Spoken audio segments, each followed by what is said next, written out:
নমস্কার বন্ধুরা, মল্লিক্স কিচেনে সবাইকে স্বাগত। তো বন্ধুরা, আজকে আমি একটি রেসিপি আপনাদের সাথে শেয়ার করব, কই ভাপা।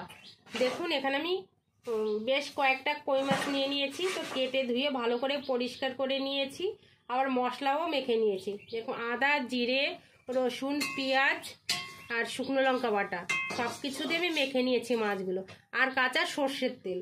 এবার এই মাছগুলো আমি আজকে উনুনের ভেতর দিয়ে ভাপা করব। তো চলুন বন্ধুরা, শুরু করা যাক।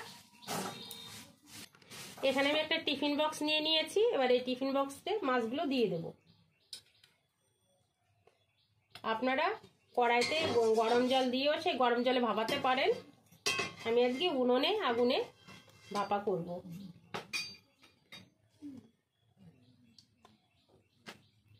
বন্ধুরা, এইভাবে ভাপা করে একবার খেয়ে দেখবেন, খুব সুন্দর লাগে। টিফিন বক্সে সব মাছগুলো আমি সাজিয়ে দিয়েছি, এখন ভালো করে আটকে দেব। দেখুন বন্ধুরা, এই উনুনে আমি রান্না করেছি। এখন এই আগুনে এই মাছ ভাপাটা করে নেব। টিফিন বক্সটা বসিয়ে দেব।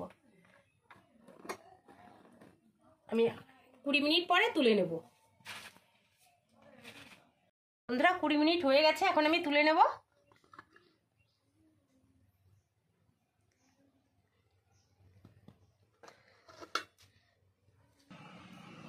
এবার আমি খুলে নেব। তো দেখুন বন্ধুরা, তৈরি হয়ে গেছে দুর্দান্ত স্বাদের কই মাছ ভাপা। একদম কম সময়ে দারুণ টেস্টি একটি খাবার বানালাম। দেখুন কতটা সুন্দর হয়েছে, দেখুন খুব সুন্দর হয়েছে।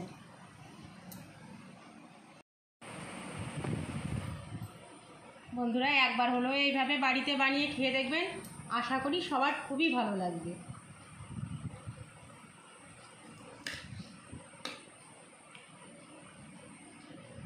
দেখুন কতটা সুন্দর হয়েছে।